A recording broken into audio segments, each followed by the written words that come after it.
Assalamualaikum guys. So, pelabur-pelabur yang dapat saham IPO EcoShop, tahniah. Seperti yang FY dah cakap kan dalam video yang sebelum ini kan, harga saham IPO sekarang ni kalau nak offer kepada public kena rendah sikit lah, tak boleh naik lagi tinggi kan.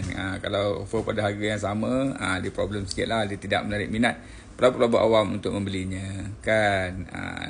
So kalau anda lihat, EcoShop dah turun harga daripada RM1 lebih tu kan, kepada RM1.13 kan.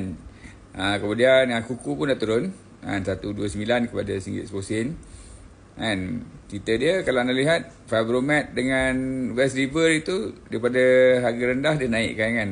Itu yang buka merah. Apapun dekat dalam carta yang Ifah share dekat bawah ni kan. Terima kasih kepada Bro Azmi, Geng Sakas Malaya kerana buatkan carta ini untuk FI. And semoga dia juga dapat manfaat, FI juga dapat manfaat, tuan-tuan dan puan-puan juga dapat manfaat. So cerita dia saham-saham IPO, pasaran IPO memang cantik lah daripada tahun 2009 sampai tahun 2024 sampai tahun 2025 bulan Februari hari tu. Lepas tu kalau anda lihat nampak tak bulan Mac, April dia ke bawah.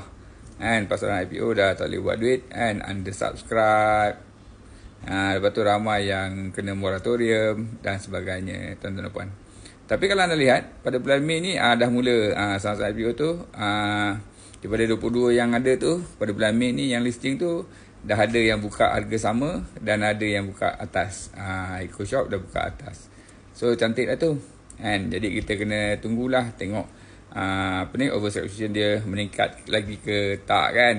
Lepas tu kalau dia makin meningkat, so maknanya dia dah kembali pulih lah daripada demam dia kan.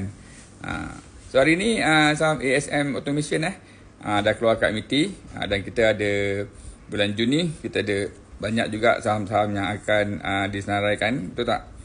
Betul kan? Kita ada saham kuku bulan Juni akan disenaraikan, kita ada Hartanah Kenyalang, kita ada Signature Alliance, kita ada ICT Zone dan Oasis Home Holdings Berhad pada 28 Mei ni. Yang lain tu semua bulan Jun, termasuklah ada Paradigm REITs kan. So tuan-tuan nak belajar saham, nak tahu ilmu saham, follow je FI dekat TikTok ni, follow je FI dekat YouTube atau kat mana-mana. So insyaAllah FI akan kongsikan ilmu-ilmu saham di Bursa Malaysia kepada anda semua. Alright, jumpa lagi. Assalamualaikum. Bye.